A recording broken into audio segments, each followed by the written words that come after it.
Começa agora Estudos das Obras de Emmanuel, um programa que estuda os textos do Espírito Emmanuel, psicografados por Francisco Cândido Xavier.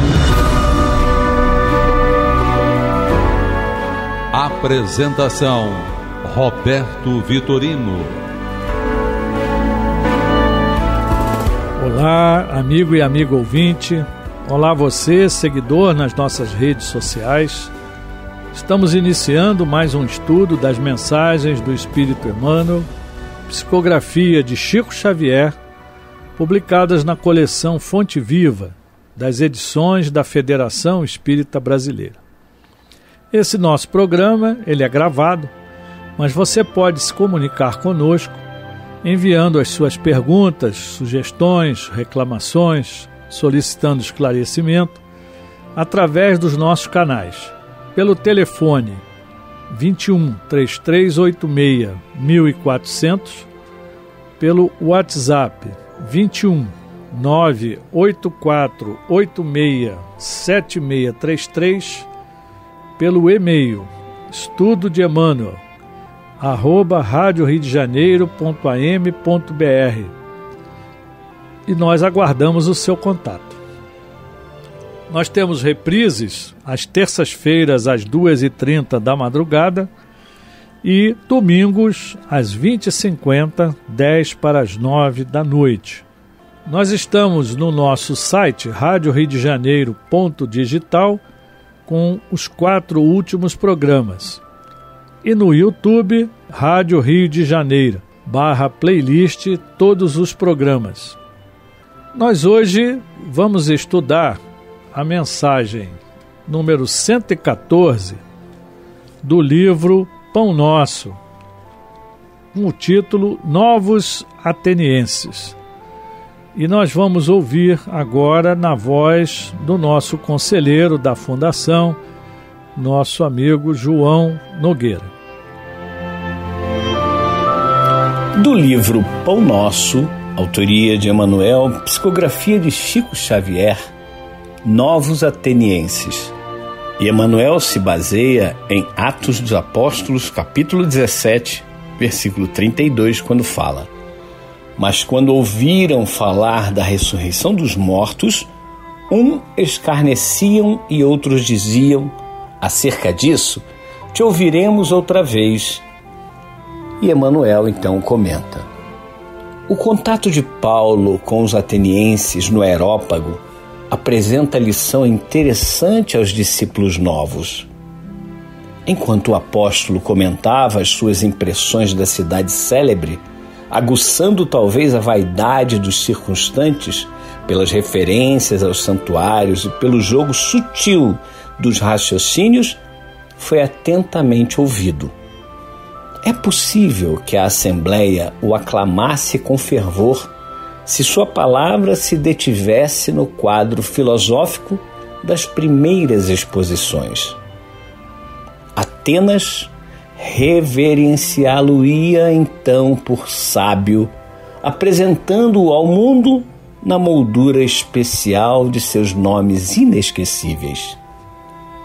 Paulo, todavia, refere-se à ressurreição dos mortos, deixando entrever a gloriosa continuação da vida além das ninharias terrestres.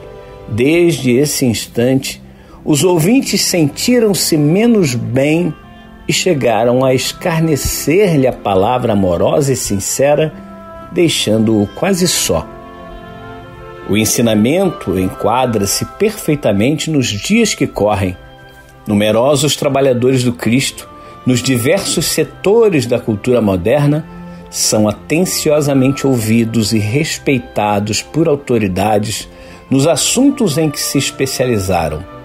Contudo, ao declararem sua crença na vida além do corpo, em afirmando a lei de responsabilidade para lá do sepulcro, recebem de imediato o riso escarninho dos admiradores de minutos antes, que os deixam sozinhos, proporcionando-lhes a impressão de verdadeiro deserto.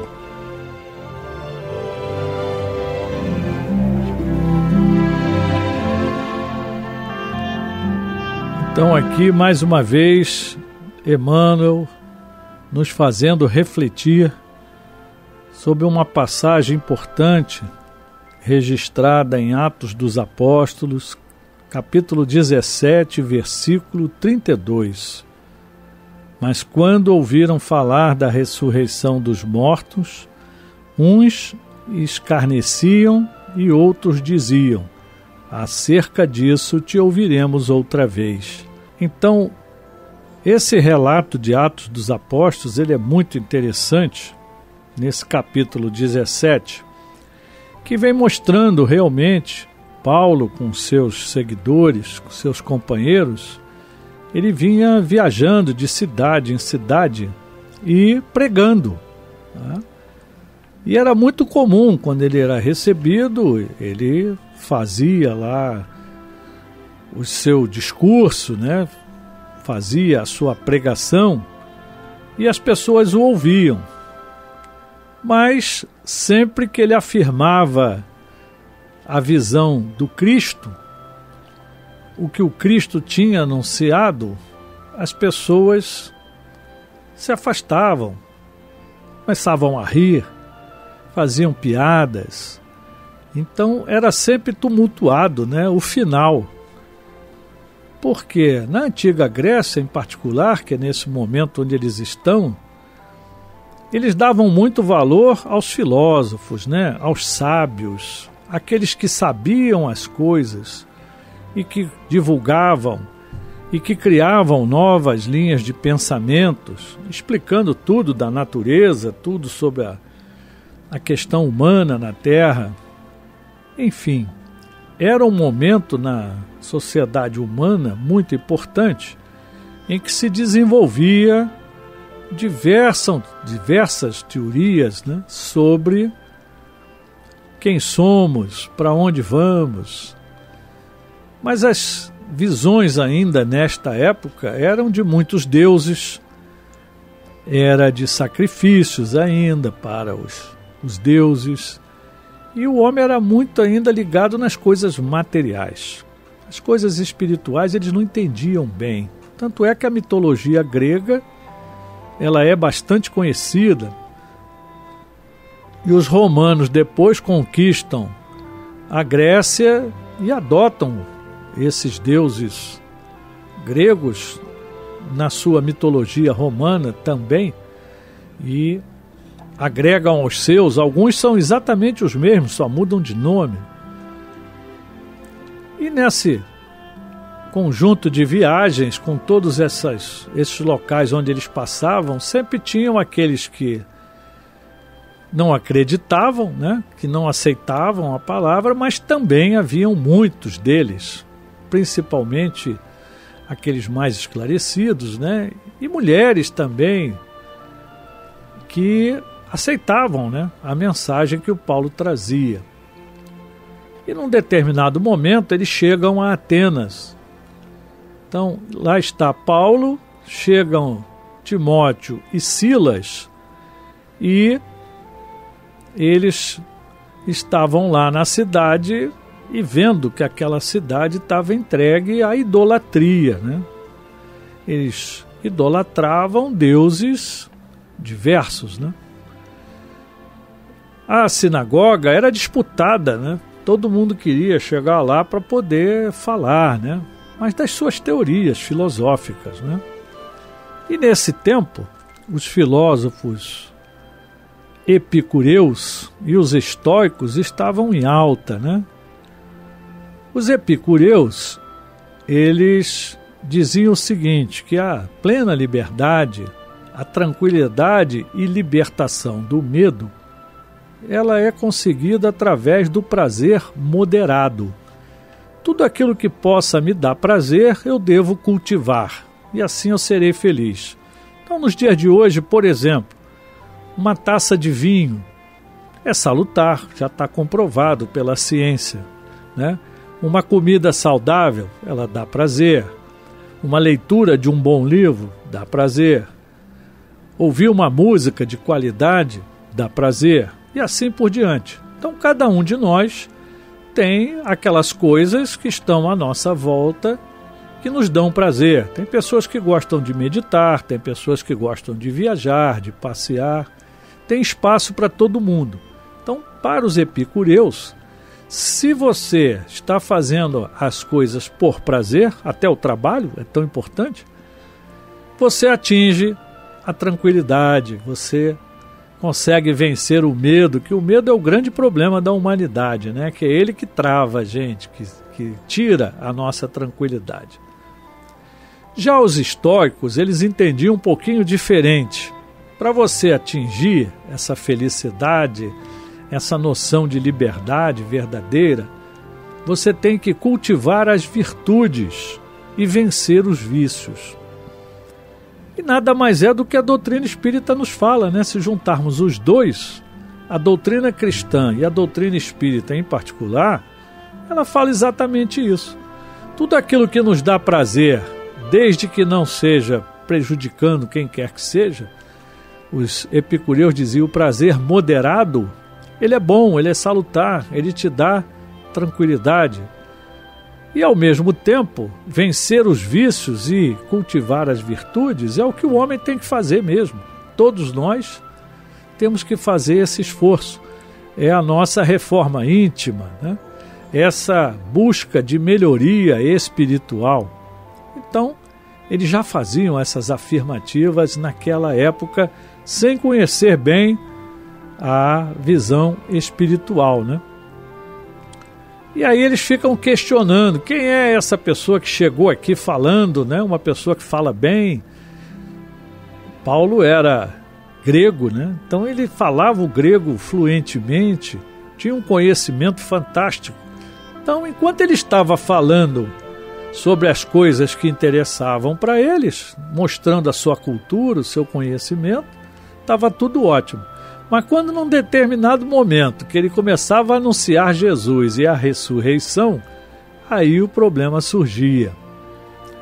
E eles vão a um local chamado Areópago, que o Emmanuel nos lembra, né? Que é um local que é considerado um monte, né? Um local mais elevado, onde as pessoas se reúnem.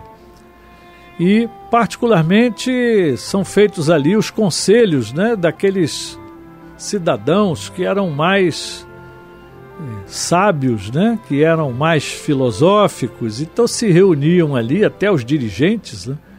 Para poder discutir todas as coisas da época, né? Inclusive as questões políticas, sociais e assim por diante.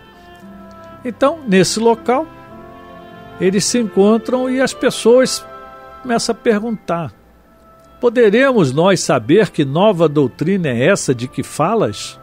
Então Paulo foi questionado. Pois coisas estranhas nos trazes aos ouvidos, queremos, pois, saber o que vem a ser isto. Nessa época, como eu falei, eles só estavam preocupados com novidades, em ouvir, em falar, né? E Paulo, nesse momento, ele diz: homens atenienses, em tudo vos vejo um tanto supersticiosos, porque, passando eu e vendo os vossos santuários, achei também um altar em que estava escrito: ao Deus desconhecido. E Paulo continua: esse, pois, que vós honrais, não o conhecendo, é o que eu vos anuncio. Então é muito interessante, isso está no versículo 23, né, do capítulo 17 de Atos dos Apóstolos. Paulo viu inscrito lá num templo dos gregos, ao Deus desconhecido, quer dizer, em algum momento eles não sabiam exatamente que Deus era esse, mas eles tinham a percepção. Então já estava lá, Paulo não estava inventando nada, eles já tinham isso registrado, né?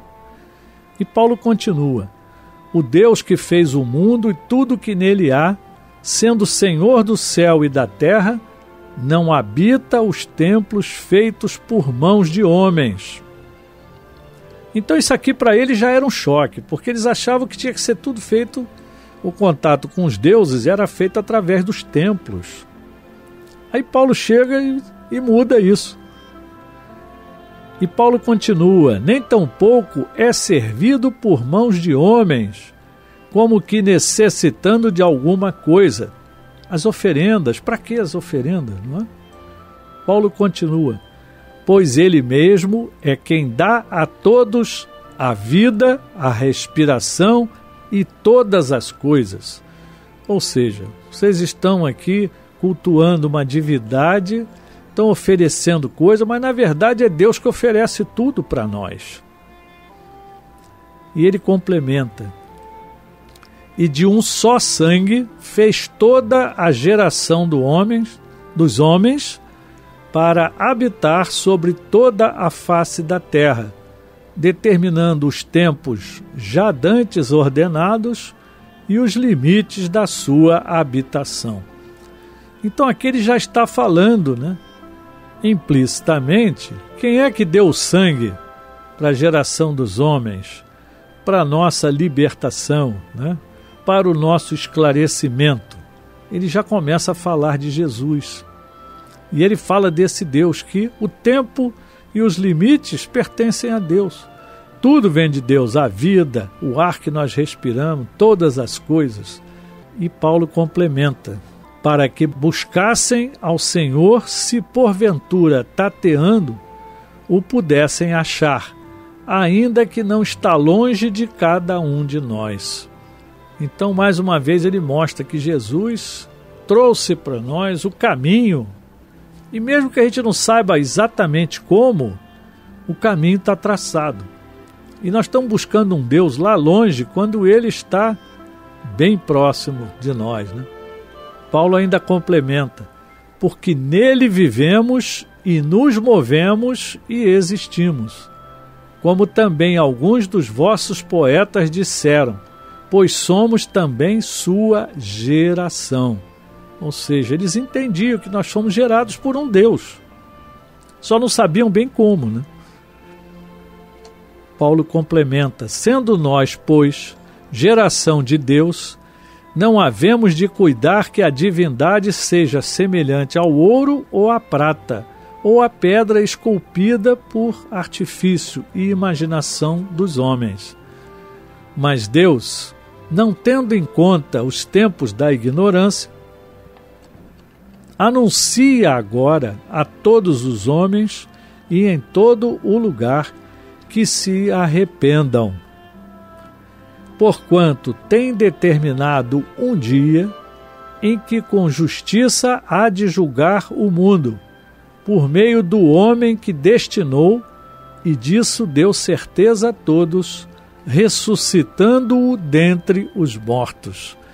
Então ele está mostrando aqui, dando ênfase, que Jesus veio por determinação de Deus para nos falar, nos mostrar e dar certeza, né, de tudo aquilo que ele pregou, de tudo aquilo que ele demonstrou, e ressuscitou dentre os mortos.